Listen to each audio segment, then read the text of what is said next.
Technology should play a bigger role, even more than it is right now, in terms of learning and teaching. Because in terms of teaching, technology should not be used as an only source of teaching, but rather as a resource to better enhance the teaching. And that being said, in terms of learning, it helps the student visualize a little bit more about what is going on. And a very clear example of this is Minecraft education. While it is very similar to the game itself of Minecraft, Minecraft education could actually be used as a tool to make students visualize math, for example, or even engineering in terms of building and creating something to get a final result. Now, of course, this mentality didn't just develop overnight.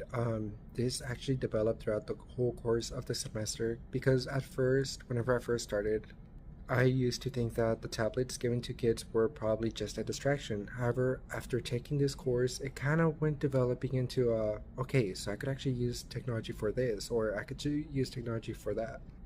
Until I developed the mentality of integrating technology into a classroom because now I know of all the potential that technology has when I'm teaching my future students, and also the role that technology has in the learning of my future students. And that is how this specific kind of changed my mentality about technology in future classrooms.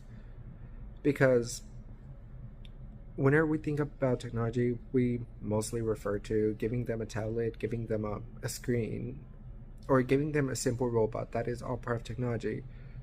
However, this really helped me think about technology as a way for us to create technology, and I think that it also kind of helps the engineering approach, because sometimes we as future engineers could probably create technology, and that is one of the nicest thing that I found about this whole mentality thinking and mental shift, is that anyone can really be an engineer. We just have to identify something, which, as mentioned in the BA Maker, we identified the problem of trying to create a building, and we created one just by using noodles and marshmallows. And I think that really kind of helped inspire that shift in my thinking.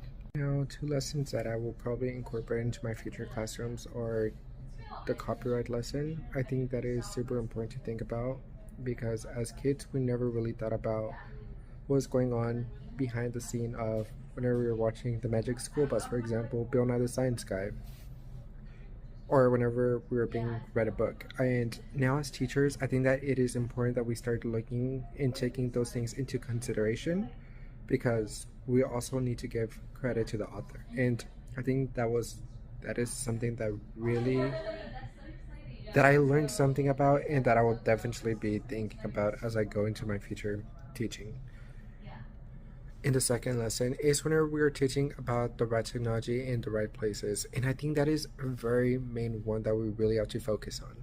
And throughout the whole course of the semester, we actually learned about several cases in which this was actually something that was going on, and most schools seemed to normalize it, but I believe it was within the first weeks of school that we actually touched base on this, and that was basically use technology in the right spaces. And one of the examples given was, I mean, you really cannot include so many things into that school and expect to use it whenever there's not enough resources to actually use those resources. And one of the clearest examples was actually made by one of our classmates, where they mentioned that at the library they had 3D printing.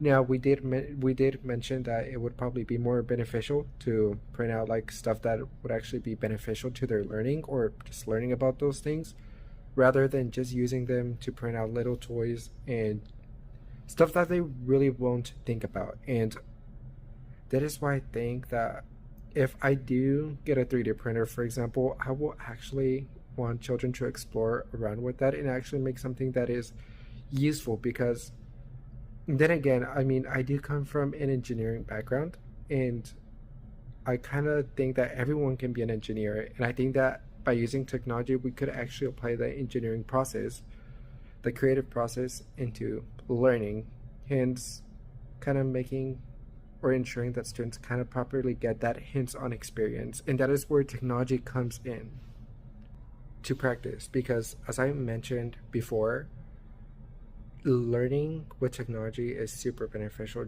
to create like that visual, and that's exactly the whole point. If students are having that hands-on experience, they are more likely to retain that experience just by memorization of what they did. And I think that is super neat. Now let's talk about my unit design. As I have been saying this whole time, I think that technology is a really good source to visually see what is going on. And that is what my unit design is based on. Math. So my unit plan represents the representation of numbers, estimation, and also addition, subtraction, and double digits. And it is actually going to be broken down in 3 days. So the first day will be representation. So for this, the students will choose a number that is greater than 100, and this is because we will be using this to represent a double-digit number at the very end. And the summative assessment for this will all just be one worksheet in which they will submit as a summative assessment. However, an additional formative assessment will also be interacting with their peers, and also just be filling out the worksheet, as the summative assessment will be based on the thinking about their knowledge and their explanations that they gave for their formative assessments. So back to the actual lesson.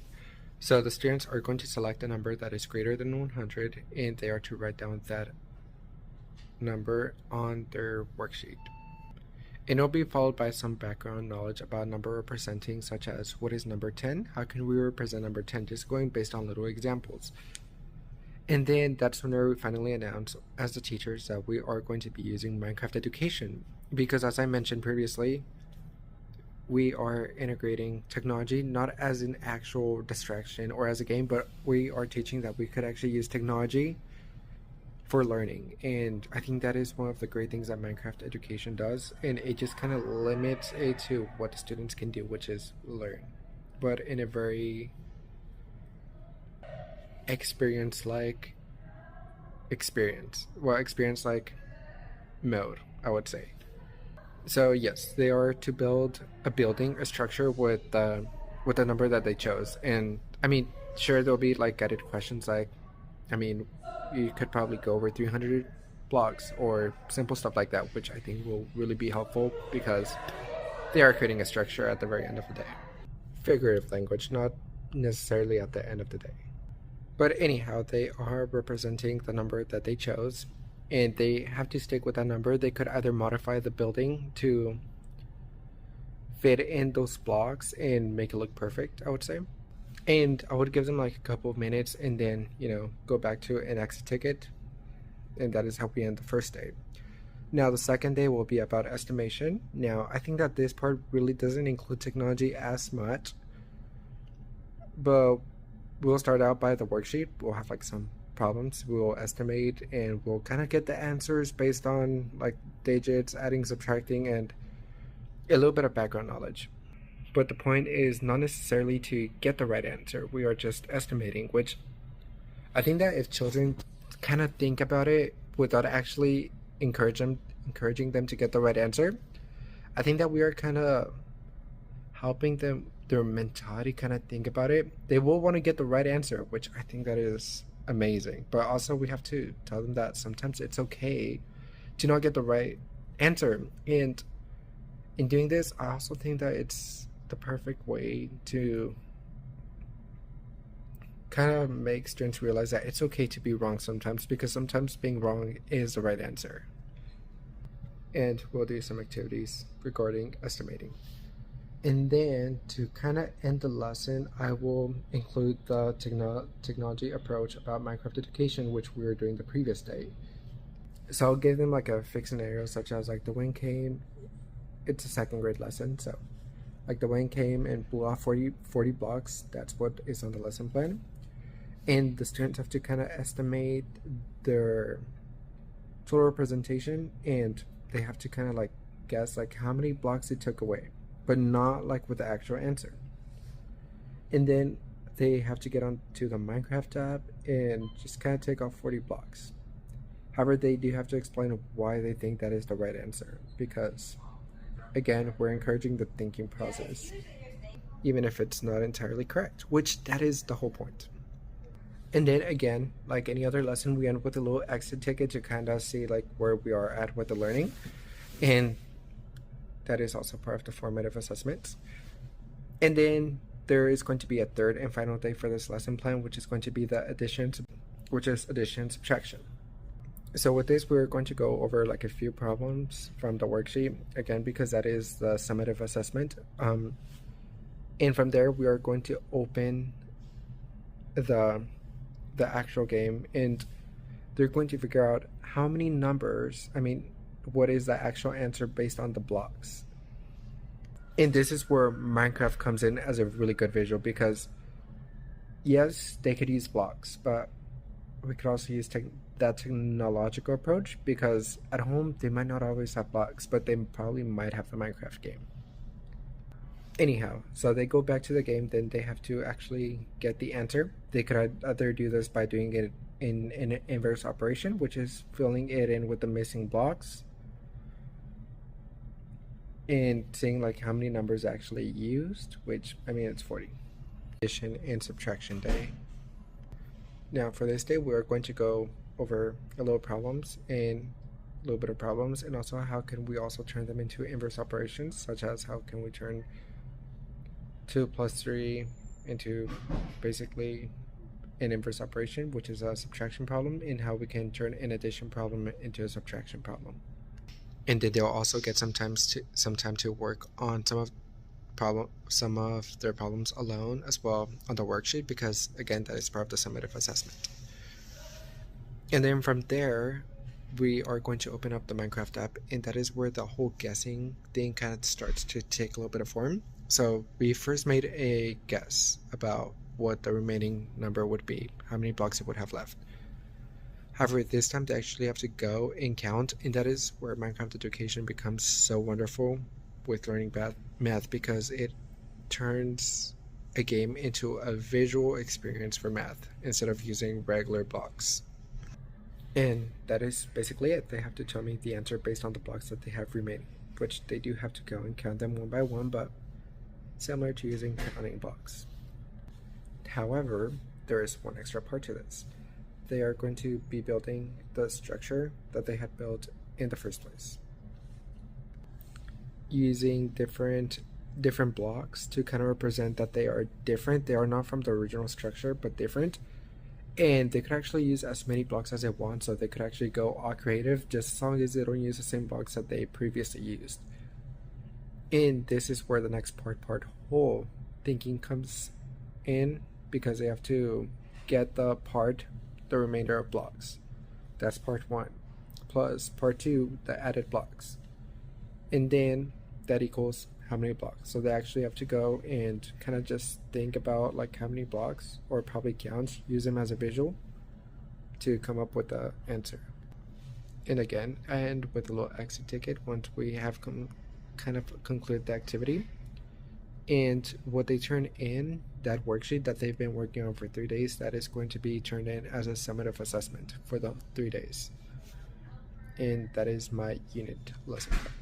Now, a project that reflected my growth throughout this whole semester was the Be a Maker education project. And I think that really represented my growth, because I wasn't just limited to just one thing. I was actually limited to a whole realm of possibilities. So I think that was actually very kind of really put me to think about like what I could do. And I ended up doing something very simple, but I think that it was actually something that I didn't actually ever think about doing it until I actually did it. And also understanding the why and how this was actually used as a technology advancement. And that was a stop motion. I gotta say that it did take me quite a while, just taking pictures of an object moving basically 1 inch at a time, and then just taking it to different places. And then I thought that was just going to be it, one single setting, that was it. Then I took it a step further. I took it to it was a little car. I actually took it to an actual road, and I was just taking pictures on the side of the road, kind of imitating the road effect. And then I kind of got a little bit more creative, and I actually got on my computer and actually used some backgrounds.